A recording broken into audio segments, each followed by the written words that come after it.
Qué bueno. Más o menos más parece. ¿Cómo estamos hoy día? Vamos a decir otra palabra. Se me ocurre ahora. Vamos a decir bendecidos, ¿ya? ¿Cómo estamos hoy día, hermanos? Amén. Amén. Y en victoria, dicen. En Cristo somos más que victoriosos. Amén. Bien, damos gracias al Señor por este día. Voy a dejar con ustedes, no voy a hacer la clase con ustedes, a la hermana Ruth, que ella nos va a entregar la palabra en este día. Damos gracias al Señor por nuestra hermana, por su disposición que ella ha tenido para apoyarnos en este tiempo en que nuestra hermana Gladys y nuestro hermano Eri estuvieron de vacaciones. No, perdón, estuvieron con licencia.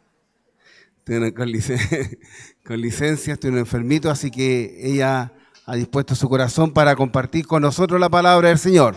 Damos las gracias por nuestra hermana. Amén. Que el Señor les bendiga, mis amados hermanos. Que el Señor les bendiga, mis amados hermanos. Ahí sí, ahí sí. ¿Tomaron desayuno o no? Bueno, primeramente darle las gracias al Señor por esta maravillosa oportunidad de estar aquí compartiendo con ustedes la palabra del Señor. La verdad es que el pasaje que vamos a ver hoy día es un pasaje muy lindo, es una palabra muy maravillosa, llena de contenido, donde hay muchas cosas que nosotros tenemos que aprender. Amén.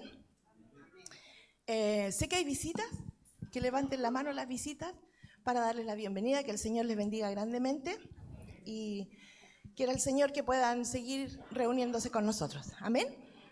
Vamos a orar entonces para comenzar.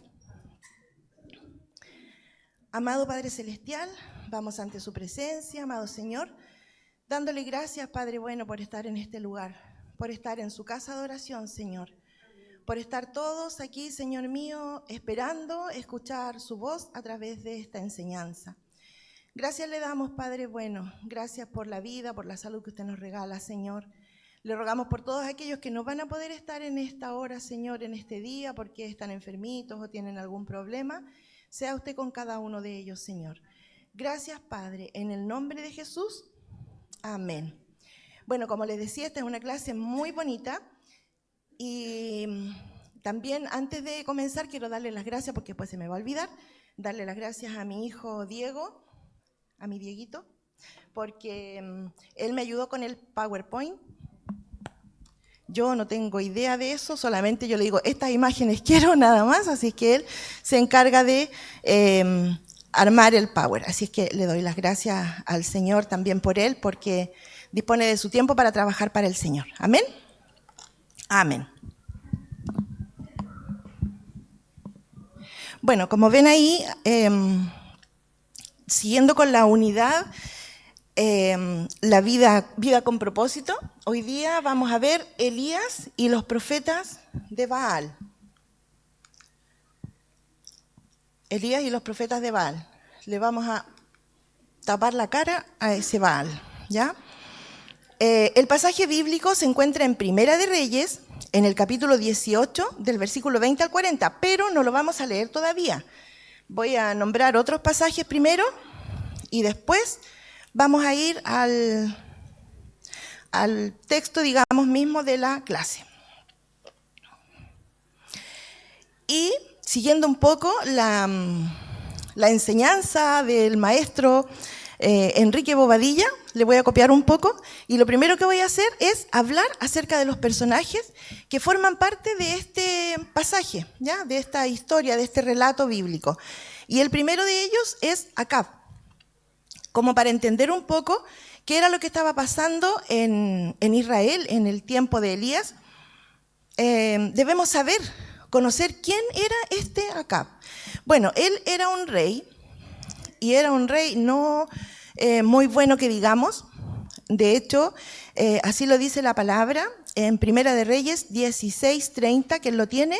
Por favor, que lo pueda leer.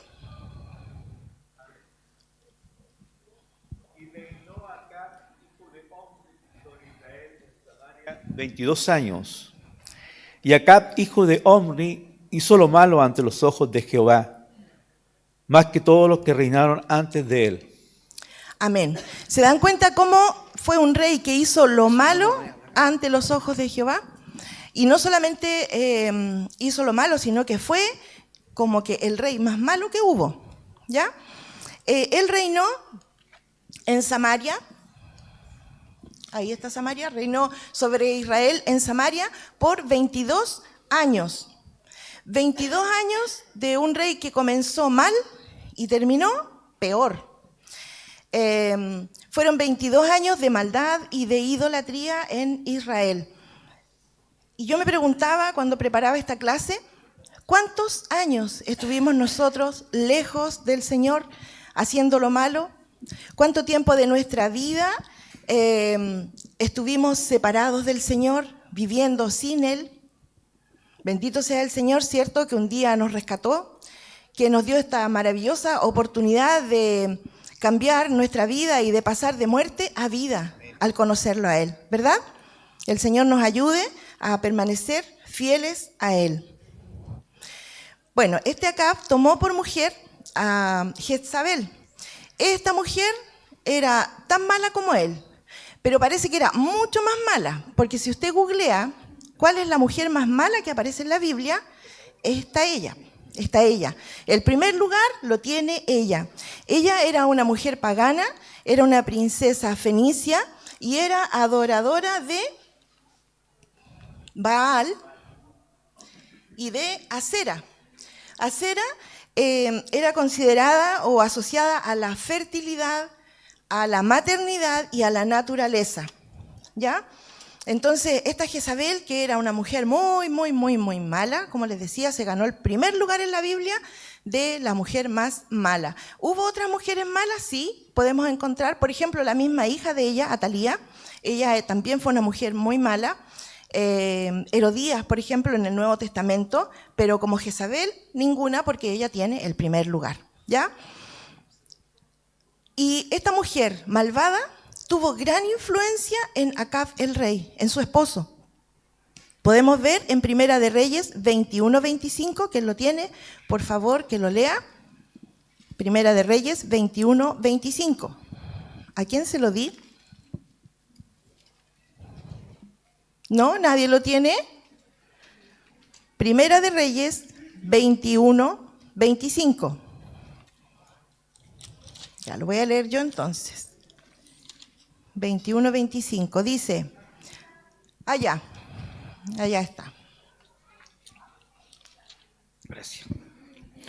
Primera de Reyes 21:25 dice, a la verdad ninguno fue como Acab, que se vendió para hacer lo malo ante los ojos de Jehová, porque Jezabel, su mujer, lo incitaba. Amén. Este rey no solamente era malvado, sino que al parecer también era muy influenciable o tenía un carácter débil tal vez, a pesar de su maldad. ¿Cuáles fueron los pecados de Acab? La adoración a Baal y a otros dioses paganos, y eso lo vemos en Primera de Reyes 16:31. Amén. Amén. Porque le fue ligera cosa andar en los pecados de Joroboam, hijo de Nabat, y tomó por mujer a Jezabel, hija de Etbaal, rey de los Sidonios, y fue y sirvió a Baal y lo adoró. Amén. Entonces, la adoración a Baal, a otros dioses, también construyó templos y altares para sus ídolos, sabiendo que esto era abominación a Jehová, sabiendo que el Señor reprueba la adoración a otros dioses o a imágenes. Y esto lo vemos en Éxodo 20, del 3 al 5a. Creo que se lo pasé a la hermana Pamela. Sí.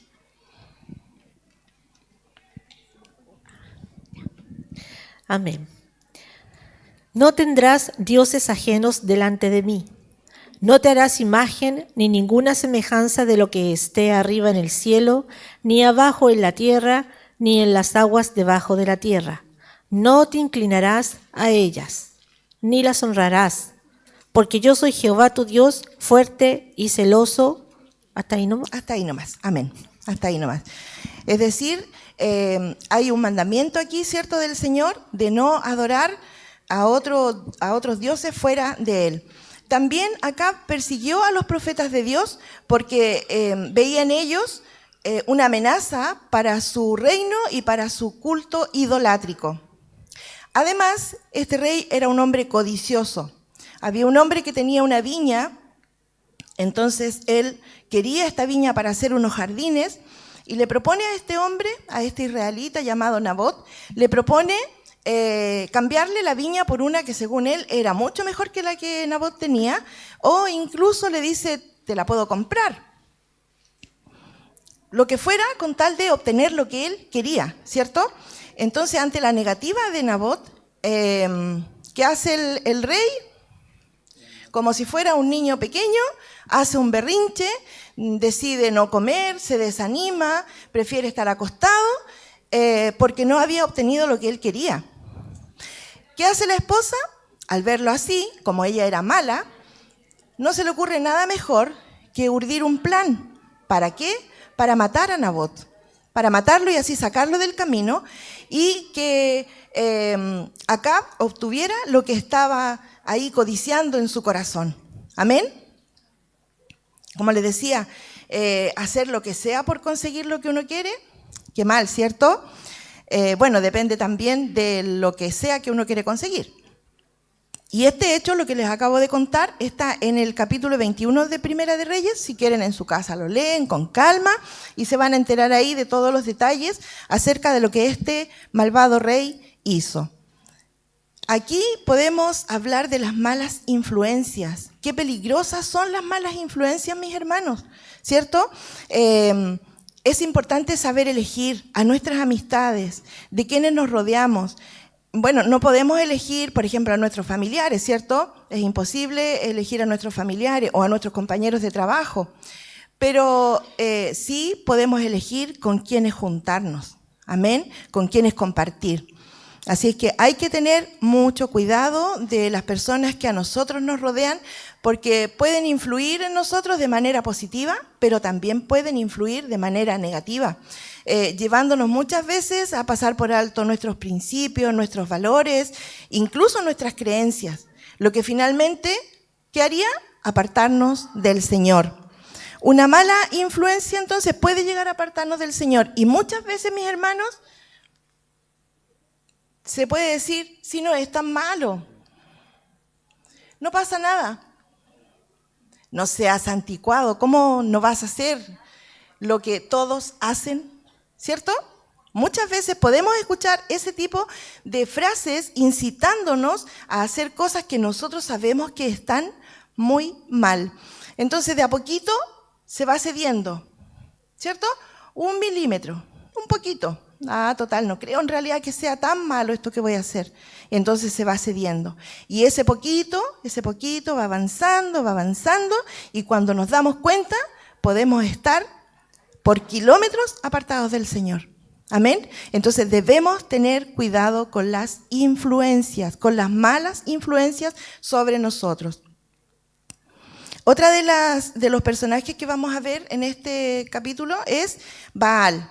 Bueno, Baal era una antigua deidad cananea, era un dios falso, un dios inventado, asociado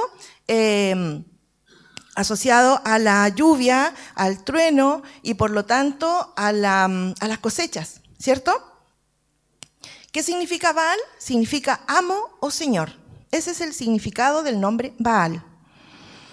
Y déjenme contarles que en la actualidad su nombre y simbolismo han sido tomados por grupos neopaganos que reviven o recrean tradiciones politeístas antiguas para adaptarlas al mundo moderno, incorporando nuevos símbolos y elementos que generalmente están asociados con la naturaleza, agua, tierra, aire, qué sé yo. Algunos de estos grupos adoran a varias deidades, ¿ya? Varios dioses o diosas, pero hay otros que solamente se enfocan en un solo dios, en una sola deidad a la cual adoran, o sea, es su deidad principal. Algunos de estos grupos son los wiccanos, los druidas, los chamanes y los asatru, entre muchos otros, mis hermanos. Hay una gran cantidad de grupos que realizan cultos paganos, que realizan cultos idolátricos, ¿ya? Entonces, debemos también informarnos. ¿Saben por qué? Porque muchas veces nosotros compramos una prenda de vestir. ¡Ay, qué bonitos los colores y qué lindo el símbolo! O a veces compramos de estas bisuterías o joyas, collares, qué sé yo, las mujeres, o algún artículo, algún tiesto, alguna taza, algún vaso, qué sé yo, que por bonito, ¿cierto?, lo adquirimos. O lo aceptamos muchas veces como regalo. Llega alguien y nos regala una cosa que tiene un símbolo que no sabemos lo que significa. Y muchas veces estos símbolos pueden ser símbolos satánicos, ¿cierto? Entonces debemos tener cuidado. Lo mismo cuando adquirimos algo que está escrito en otro idioma, que no sabemos lo que significa. Entonces debemos poner ojo en esto, debemos tener mucho cuidado, mis hermanos, en las cosas que nosotros usamos, en las cosas que compramos o en las cosas que aceptamos muchas veces como regalo, ¿cierto? Amén. Ahora vamos a hablar de Elías, que es el personaje principal y más importante de esta clase. Y bueno, decir que Elías nació en Tisbe, por eso que le decían Elías el Tisbita, que al parecer Tisbe era una aldea que estaba situada al este del Jordán, y pertenecía al territorio de Galaad. Elías obviamente vivió durante el periodo del reinado de este rey Acab. El nombre de Elías quiere decir mi Dios es Yahweh o el Señor es mi Dios. Ese es el significado de su nombre. Y más adelante vamos a ver algunas características de Elías, este hombre, este profeta de Dios. Durante el reinado de Acab hubo gran sequía y hambre en Israel. Entonces, esta sequía fue advertida por Dios a través de Elías, ¿cierto? A través de su profeta. Y yo no puedo pasar, no me corresponde este pedazo que voy a nombrar de la palabra, pero no puedo dejar pasar el capítulo 17, el versículo del 1 al 7. No lo voy a leer, solamente quiero decirles cuánto me maravilla el cuidado que el Señor pone sobre sus hijos, el cuidado que el Señor tiene de cada uno de nosotros. ¿Por qué les digo esto? Porque Elías debía enfrentar un periodo de sequía. Iba a haber mucho tiempo de hambre, ¿cierto? Porque no había lluvia, no había cosecha, entonces iba a haber sequía, el ganado, los animales se morían, ¿cierto? Y el Señor le da instrucciones claras y precisas a Elías de lo que él debe hacer durante este periodo de sequía. El Señor le dice a Elías a dónde debe ir durante este periodo. El Señor le dice cómo va a ser alimentado. Le dice de a dónde va a obtener el agua, ¿cierto? Va a haber sequía, pero el Señor le dice de a dónde va a obtener el agua. Y es más, cuando se acabe esa agua de ese estanque o de ese lugar, el Señor le dice, vas a ir, cuando el agua se acabe, vas a ir a tal parte donde yo te voy a mandar.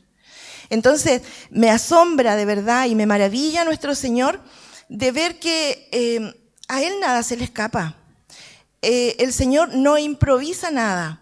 El Señor tiene un plan, pero perfecto, donde Él se ocupa de cada detalle de lo que va a pasar. No es que el Señor diga, a ver, Elías, va a cesar la lluvia durante un buen tiempo, y a ver, ¿qué voy a hacer contigo? ¿A dónde te voy a mandar? ¿Cómo vas a comer? Ah, ya te voy a mandar unos cuervos. ¿Y de dónde vas a tener agua? No es así, ¿cierto? El Señor da las instrucciones, pero claritas, bien claritas, de lo que uno debe hacer.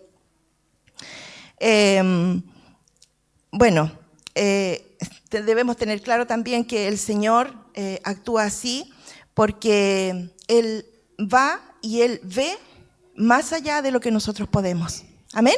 Amén. Entonces el Señor, junto con todos estos detalles, el Señor además tiene lista la salida para lo que va a venir. Fue así que pasaron 3 años de sequía en Israel y Elías debe presentarse nuevamente ante el rey Acab. Primero se había presentado diciéndole que iba a haber sequía y ahora debía presentarse nuevamente ante el rey. ¿Quién tiene Primera de Reyes 18:1? Amén. Pasado muchos días vino palabra de Jehová a Elías en el 3er año, diciendo: Ve, muéstrate a Acab, y yo haré llover sobre la faz de la tierra. Amén. Amén. Primero el Señor le dijo a Elías: escóndete, ocúltate por un tiempo, ¿cierto? Y ahora le dice: ve, preséntate. Entonces, vemos aquí que hay un tiempo para estar a solas con Dios, un tiempo para que tengamos intimidad con Dios, pero también va a haber un tiempo en que debemos presentarnos a los demás. ¿Para qué? Para llevar el mensaje del Señor. ¿Amén? Amén. Entonces, es así como Elías va a donde Acab, y cuando el rey lo ve, le dice, en Primera de Reyes 18:17, que él lo tiene. Amén. Cuando Acab vio a Elías, le dijo, ¿eres tú el que turbas a Israel? Amén. ¿Eres tú el que turba a Israel? Yo no sé si aquí uno debiera reírse o decir, no sé si se puede usar esta expresión, pero qué cara dura era este Acab, ¿cierto? ¿Eres tú el que turba a Israel? Si era él el que había olvidado los mandamientos de Dios, era por su culpa, por su pecado, por su mal proceder, que el Señor había mandado esto. La ira del Señor se había desatado, por así decirlo, a causa del pecado de Acab. No tenía nada que ver Elías aquí, ¿cierto? Fue él el que olvidó entonces los mandamientos del Señor, Acab me refiero, al unirse a una mujer pagana. Se volvió un idólatra completamente, construyó altares idolátricos, fue codicioso, ¿se acuerdan lo que les conté de Nabot? Y además fue un asesino, fue un rey asesino también. Entonces, Acab y nadie más que él es el culpable o responsable de lo que estaba pasando en Israel. La sequía no era por causas naturales, era consecuencia de su pecado. Amén. Qué fácil es culpar a otros por nuestros errores. Qué fácil es culpar a otros cuando las cosas salen mal a consecuencia de nuestro mal proceder, ¿cierto? Es muy fácil decir que la culpa no es mía y mucho menos va a ser fácil decir, lo reconozco, me equivoqué. No, eso no va a pasar. Entonces, cuando Acab le dice esto, eres tú el que ha logrado que esto esté pasando aquí en Israel, Elías le da una respuesta al rey, y eso lo vemos en Primera de Reyes 18:18. Amén. Y él respondió: yo no he turbado a Israel, sino tú y la casa de tu padre, dejando los mandamientos de Jehová y siguiendo a los Baales. Amén. Me gustó mucho leer esto. ¿Saben por qué? Porque Elías estaba hablándole al rey, a nadie más y nadie menos que el rey, que de cierta manera el rey también procuraba, así como mataron a todos los profetas o a muchos profetas, ¿cierto? Donde creo que solamente 100 se salvaron porque alguien los ocultó en unas cuevas. Él se enfrenta al rey y va, pero como diríamos, directo al hueso, ¿cierto? No se va con rodeos, no le adorna al rey lo que le tiene que decir, sino que simplemente le dice que era por su idolatría lo que estaba pasando, ¿cierto? Que era por causa de él. Me hace pensar también que nosotros muchas veces no somos capaces de decirle a alguien cuando está en pecado, cuando está procediendo mal, de decírselo de buena manera, sí, pero hacerle ver que está actuando mal, que lo que está haciendo está ofendiendo al Señor. ¿Por qué muchas veces nos quedamos callados? Es que para no herir al hermano, es que para no ofenderlo. Si al final le estamos haciendo un daño mayor cuando no le decimos o cuando no lo confrontamos con su pecado. ¿Amén? Así es que también con eso debemos tener cuidado. Y bueno, el profeta entonces es enviado ahora a hablar con Acab. ¿Por qué? Porque volverá a llover en Israel. Entonces el profeta debe llevar este mensaje. Consideremos aquí lo importante que es tomar en cuenta los tiempos de Dios. Movernos en los tiempos de Dios siempre va a ser muy importante. No debemos ser impacientes, para nada impacientes. Nosotros no debemos apurar las cosas. Debemos actuar, no debemos actuar sin una palabra del Señor. Aquí Elías fue a hablar con el rey, no porque a Elías se le ocurrió, sino que porque el Señor le dijo, ve, anda y dile, ¿cierto? Entonces nosotros también debemos aprender a movernos en los tiempos del Señor. El no saber esperar, muchas veces, mis hermanos, nos va a robar la victoria. El no saber esperar, el ser impaciente, muchas veces nos va a robar la bendición que el Señor tiene para nosotros. ¿Amén? Amén. No voy a leer este pasaje, pero en Primera de Samuel, en el capítulo 13, cuando usted lo vea en su casa, si quiere lo anota por ahí, en el capítulo 13 tenemos un claro ejemplo de lo que es la impaciencia, de lo que es el no saber esperar el tiempo de Dios. El rey Saúl debía enfrentar a los filisteos. Y Samuel le había dicho, debemos esperar 7 días, ¿cierto?, para hacer sacrificio y así esperar la voluntad, o sea, la bendición del Señor en la batalla. ¿Sí? ¿Me están siguiendo? Amén. Pero este Saúl se desespera. ¿Por qué no llega Samuel? ¿Por qué no llega Samuel? Y entonces, ¿qué hace? Decide él mismo hacer el sacrificio. Cuando esto era algo, era una función única y exclusiva de los sacerdotes. No le correspondía hacerlo a él, aunque fuera el rey, ¿cierto? Entonces, cuando llega Samuel y ve que el holocausto había sido ofrecido, le dice, ¿pero qué has hecho? ¿Qué hiciste? ¿Qué hiciste, Saúl? Y le dice esa conocida frase que está ahí, que dice, locamente has hecho, ¿cierto? Porque había actuado realmente sin pensarlo, creo yo. O pensándolo, pero es que su desesperación, su impaciencia, el no saber esperar, el no confiar en que Samuel iba a llegar. Si le había dicho que iba a ir 7 días después, tenía que saber esperar, pero no lo hizo. Por causa de su impaciencia, ¿qué le dice Samuel a Saúl? Le dice que su reino no será confirmado sobre Israel, que su reino no será duradero y que además el Señor va a buscar o tiene ya a un varón conforme a su corazón. Amén. El Señor entonces lo que iba a hacer con Saúl no lo va a poder hacer y lo va a tener que hacer con otro que sí va a ser obediente, que sí va a esperar, que sí va a hacer las cosas conforme a la voluntad del Señor, bajo la dirección del Señor. Amén. Y bueno, volviendo entonces a Elías aquí reunido con el rey Acab, Elías le dice al... Gracias, hermano Jorgito. Permiso.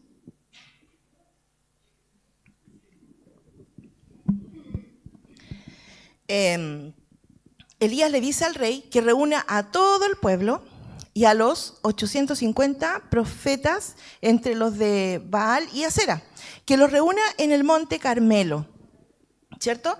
Y aquí les va a presentar un tremendo desafío. Es un tremendo desafío, mis hermanos. Lo que quería Elías acá, aunque no era Elías, pienso yo, sino que era el mismo Señor, lo que quería demostrar era quién era realmente el Dios verdadero, ¿cierto? Si Jehová de los ejércitos o Baal, ¿cierto? Eso era lo que se iba a ver acá. Y yo voy a leer ahora en Primera de Reyes 18, voy a leer del 19 al 20 y dice, envía pues ahora y congrégame a todo Israel en el monte Carmelo, y los 450 profetas de Baal, y los 400 profetas de Acera, que comen de la mesa de Jezabel. Entonces Acab convocó a todos los hijos de Israel y reunió a los profetas en el monte Carmelo.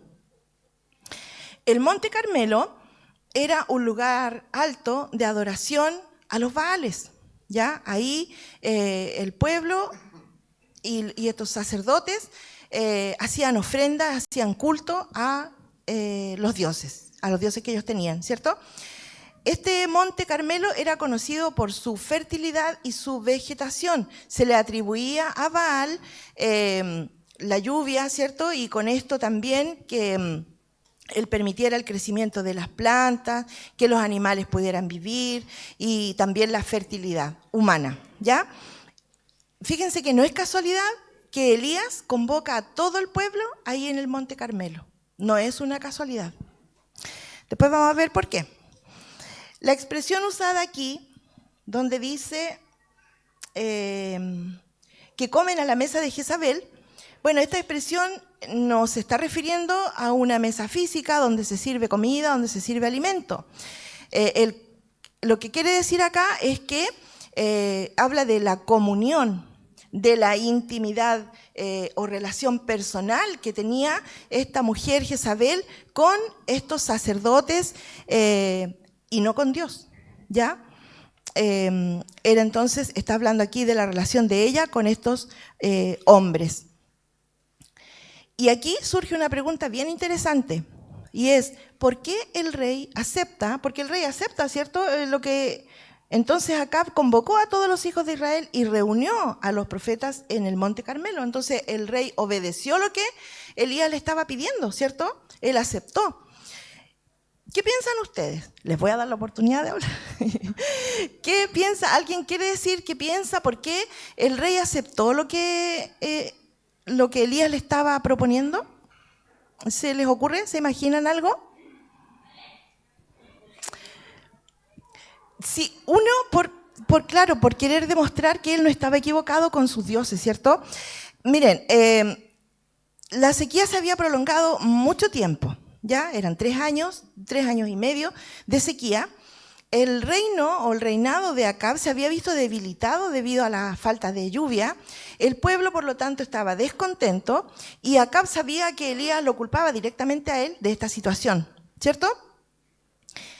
Y probablemente, como dice la hermana Florcita, probablemente el ego de este rey de pensar, a lo mejor así chiquitito, tenía un mínimo a lo mejor de esperanza en que si adoraban a este Dios que era el Dios de la lluvia, ¿cómo no iba a hacer llover? ¿Ya? Entonces a lo mejor él quería demostrar esto, que su Dios iba a traer la lluvia finalmente. Qué triste cuando alguien está equivocado y no es capaz, ¿cierto?, no es capaz de reconocer, no sé, por no dar su brazo a torcer, por orgullo, terquedad, qué sé yo. Acab entonces acepta y el pueblo se reúne. Seguramente Acab también sabía que Elías algo les iba a proponer, ¿cierto? Y también a lo mejor pensó, va a ser la oportunidad para que yo me deshaga de este profeta, que ya me está pero molestando mucho, ¿cierto? Una vez que estaban todos reunidos ahí en el monte, Elías hace una pregunta, una gran e importante pregunta. 18:21. Y acercándose Elías a todo el pueblo dijo: ¿hasta cuándo claudicaréis vosotros entre 2 pensamientos? Si Jehová es Dios, seguidle, y si Baal, id en pos de él. Y el pueblo no respondió palabra. Entonces aquí Elías los está confrontando con la indecisión que estos tenían, que todo este pueblo tenía.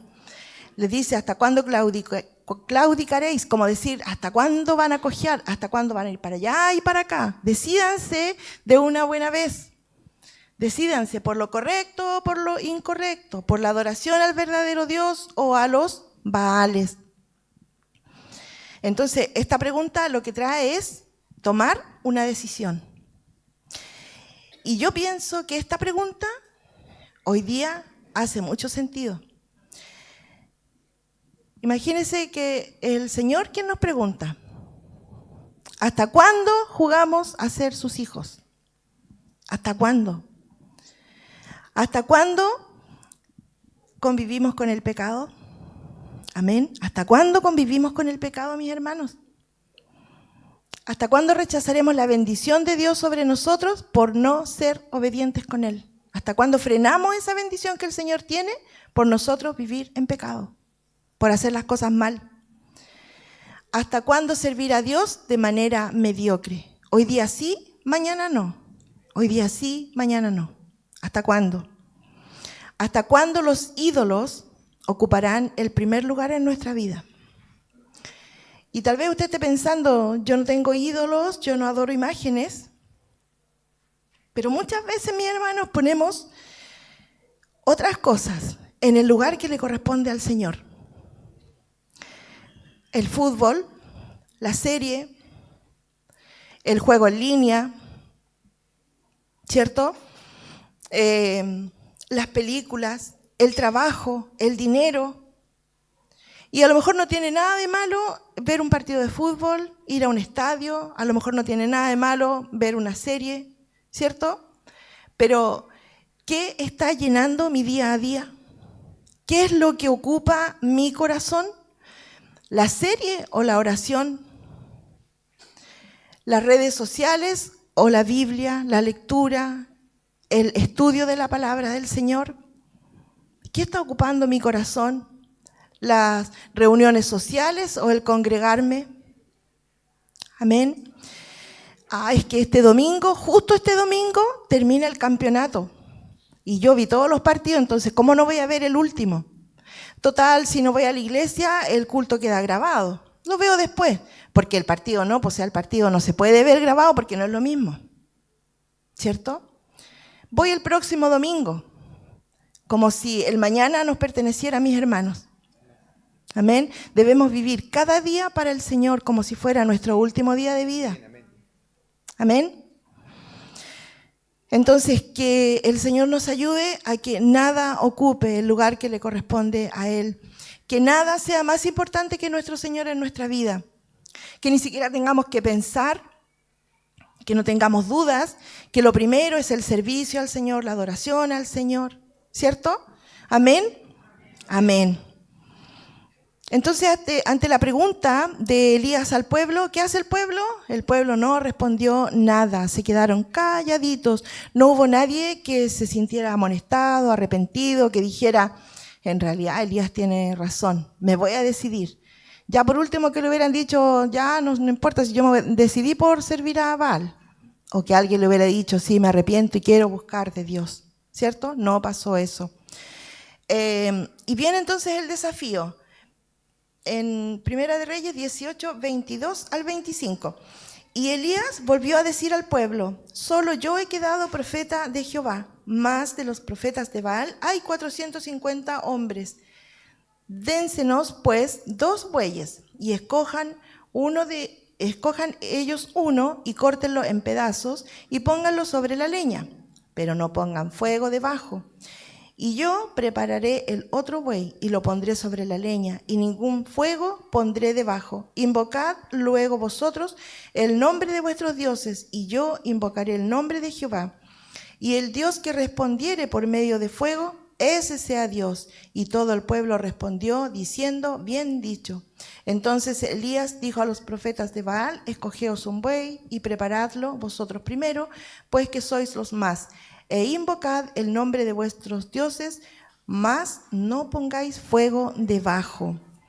¿Cuántas ventajas les estaba dando Elías a estos hombres? ¿Cierto? Ellos eran mucho más en cantidad, Elías era él solo. Les da a elegir entre los 2 bueyes cuál querían ellos sacrificar. El Monte Carmelo, como les decía delante, era un lugar conocido para ellos, era un lugar familiar donde ellos acostumbraban a rendir culto a sus dioses. Y también les dice que ellos invoquen primero, invoquen ustedes, el turno va a ser primero para ustedes para que invoquen a su Dios o a sus dioses. Entonces, debían cortar el buey, ¿cierto? Cortarlo en pedazos y ponerlo sobre el altar, pero no debían ponerle fuego, ¿ya? Y debían invocar nomás.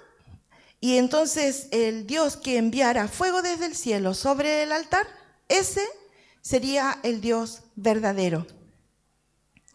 Fue así que desde el mediodía o desde la mañana hasta el mediodía, estos hombres empezaron a gritar, a saltar, a danzar, corrían, incluso se rompían el cuerpo derramando sangre, invocando a Baal, y ni siquiera una chispa caía sobre el altar. Nada, no pasaba absolutamente nada. El 18:29 dice: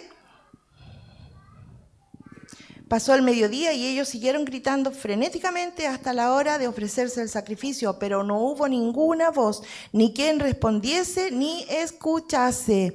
Entonces, ante esta situación, ¿qué hace Elías? Se empieza a burlar de ellos. Se burla de estos hombres y le dice, no sé, grítenle más fuerte, debe estar durmiendo. A lo mejor está en otro trabajo y por eso no puede responderle. Espérenlo, despiértenlo, debe haberse quedado dormido. Y entonces Elías se burlaba de ellos. Y mientras más Elías se burlaba, los hombres estos más gritaban y más se dañaban el cuerpo y chorreaban sangre por todos lados, pero nada de nada. El 18:30 al 35 dice: entonces dijo Elías a todo el pueblo: acercaos a mí. Y todo el pueblo se le acercó, y él arregló el altar de Jehová que estaba arruinado. Y tomando Elías 12 piedras, conforme al número de las tribus de los hijos de Jacob, al cual había sido dada palabra de Jehová diciendo: Israel será tu nombre, edificó con las piedras un altar en el nombre de Jehová. Después hizo una zanja alrededor del altar, en que cupieran 2 medidas de grano. Preparó luego la leña y cortó el buey en pedazos y lo puso sobre la leña. Y dijo: llenad 4 cántaros de agua y derramadla sobre el holocausto y sobre la leña. Y dijo: hacedlo otra vez, y otra vez lo hicieron. Dijo aún: hacedlo la tercera vez, y lo hicieron la tercera vez, de manera que el agua corría alrededor del altar y también se había llenado de agua la zanja. Entonces Elías le dice: acérquense, vengan, porque quiero que de cerquita vean lo que va a pasar. No se pierdan, pero ni un detalle de lo que el Señor va a hacer. Entonces Elías prepara el altar que estaba ahí destruido o arruinado, porque ya no se adoraba a Dios, sino que a los Baales en este lugar. Pone las 12 piedras, luego hace una zanja alrededor del altar, ¿cierto? Prepara la leña, corta el buey en pedazos y lo pone sobre la leña. Y pide que le traigan 4 cántaros con agua, que los llenen y que lo viertan sobre el altar. Pero no solamente una vez, sino que 3 veces debían hacer esto mismo. La obediencia de Elías y su confianza en Dios queda manifestada en los versículos 36 al 37.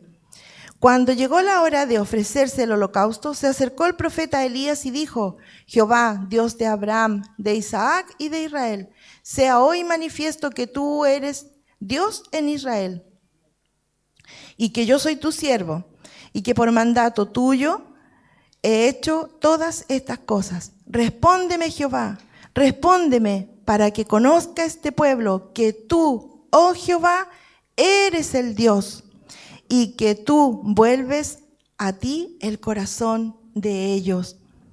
Qué amoroso el Señor, cómo quiere que el pueblo vuelva a adorarle a Él, que el pueblo vuelva a reconocer que Él es Dios y no otro fuera de Él, ¿cierto?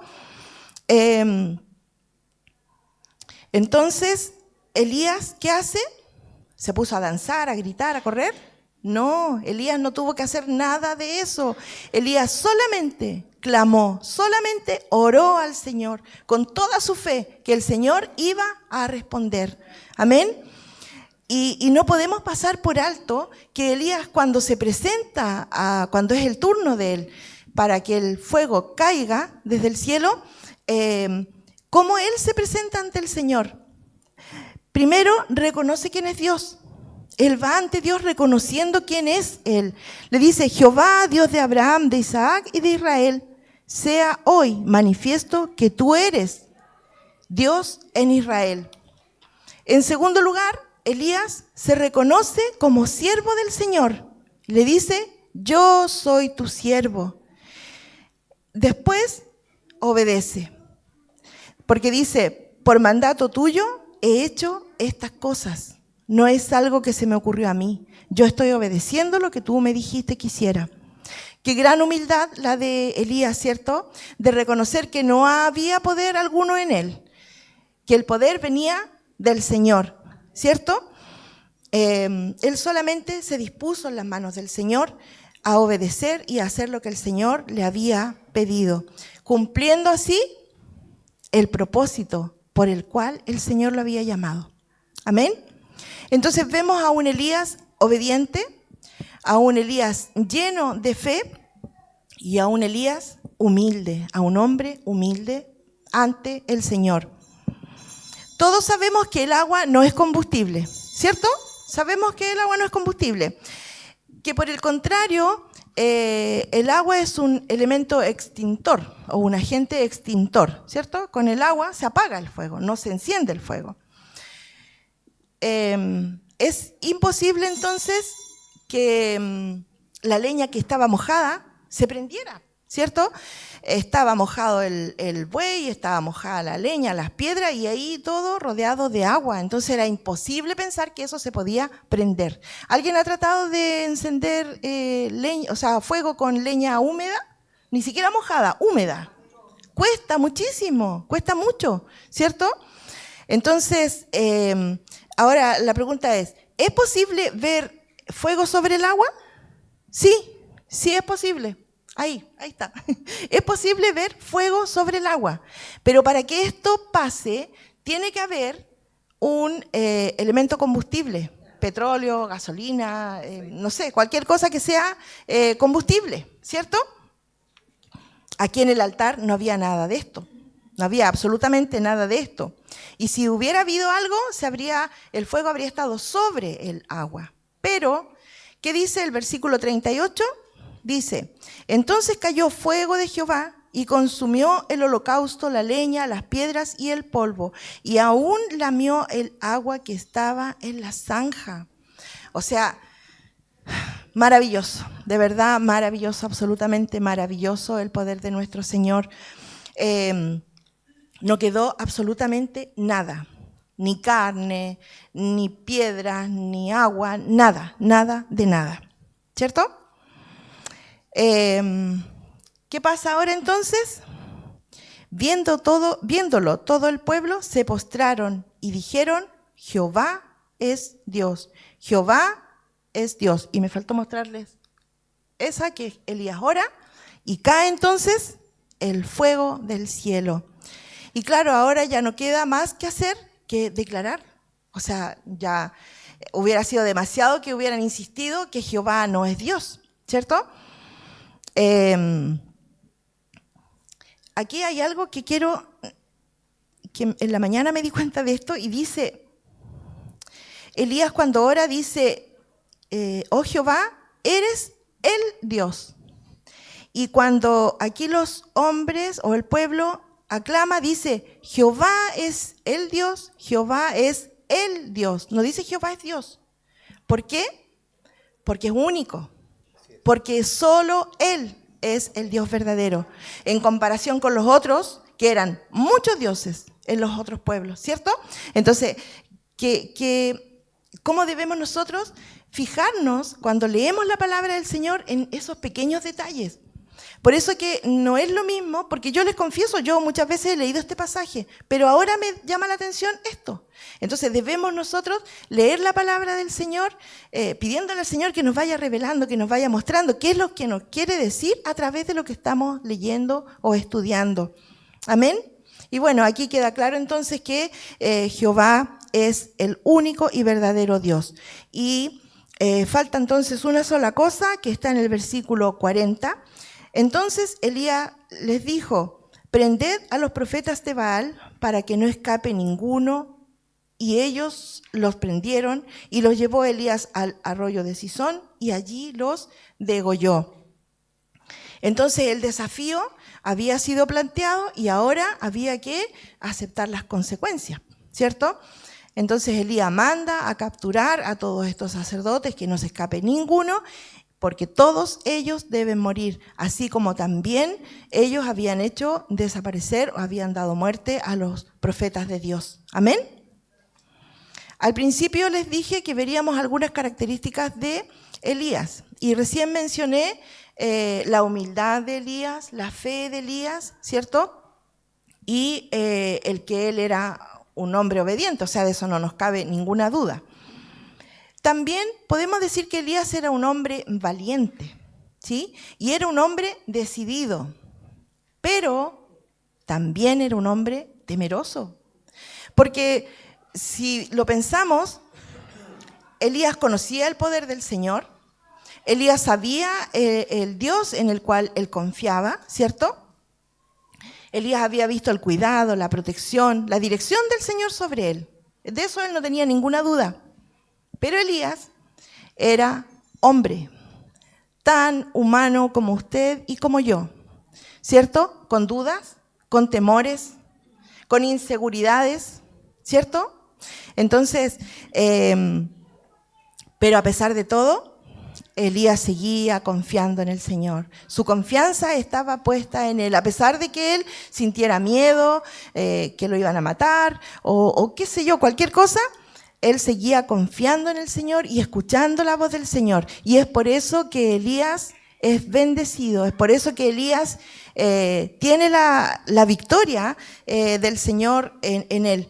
Y bueno, y el propósito de Elías se cumplió, porque él debía proclamar la palabra del Señor y lo hizo. Él debía enfrentar a los idólatras y lo hizo, ¿cierto? Tenía que llamar al pueblo al arrepentimiento y obedeció también en eso. Elías fue llamado a combatir la idolatría que había en Israel. Y no era fácil, porque Israel estaba bajo un régimen corrupto e idolátrico. El tiempo de Elías fue un tiempo de mucha idolatría. Entonces, Elías es un ejemplo de fidelidad a seguir, ¿cierto? Nosotros debemos imitar esa fidelidad que Elías tenía hacia Dios. Nosotros, hermanos, también tenemos que cumplir los planes y propósitos del Señor para los cuales Él nos llamó, un día. Hay propósitos divinos en cada uno de nosotros. Ninguno de nosotros fue llamado para hacer nada. Créame que es así. Ninguno de nosotros fue llamado por el Señor en vano. Si usted hoy día está aquí, créame que el Señor tiene planes y propósitos para su vida. Amén. Y esos planes y propósitos se van a cumplir. ¿Cómo? Con obediencia, con comunión, con lectura de la palabra, ¿cierto? También con adoración y, como les decía adelante, con paciencia para esperar a hacer la voluntad del Señor en el tiempo perfecto, en el tiempo del Señor. Así como lo hizo Elías, un hombre de gran fe, así como lo hicieron muchos otros hombres y mujeres que podemos ver o aprender de ellos de la palabra del Señor, como Daniel, como José, Josué, María, Pablo y tantos otros ejemplos a seguir. Ya para concluir, solamente les quiero decir que cada vez que nosotros nos movemos en obediencia al Señor, cada vez que nosotros le decimos al Señor, así como Elías, soy tu siervo y para obedecer lo que tú me estás pidiendo es que estoy aquí, el Señor se encargará de ayudarnos a cumplir con los objetivos que Él tiene, ¿cierto? El Señor es el que nos va a ayudar a avanzar. Y créame, su misericordia estará siempre sobre nosotros. Su bendición será también sobre nuestras vidas, cada día. Tal vez, lo comentábamos con la hermana Nancy hace poquito, no vamos a ser usados de la manera en que fue usado Elías. Tal vez no veamos caer fuego del cielo, ¿cierto? O cosas tan asombrosas como las que el Señor hizo con Elías. Pero si nos disponemos en las manos del Señor, podemos cumplir y hacer grandes cosas para el Señor, si estamos dispuestos en sus manos. Nosotros también podemos ser usados maravillosamente con planes divinos del Señor en nuestra vida. Amén. El Señor entonces nos ayude a poder cumplir estos planes y propósitos. El Señor nos ayude a estar en su reino sirviéndole a Él. Para eso hemos sido llamados. Amén. Que el Señor les bendiga. Hay que pasar la ofrenda y hay que decir también el texto. Y el texto se encuentra en el Salmo 138, 8a, y dice: el Señor cumplirá su propósito en mí. Amén. ¿Lo cree usted? Amén. Amén. Que así sea. Vamos a orar. Y Marcelita, ¿puedes tú pasar la ofrenda?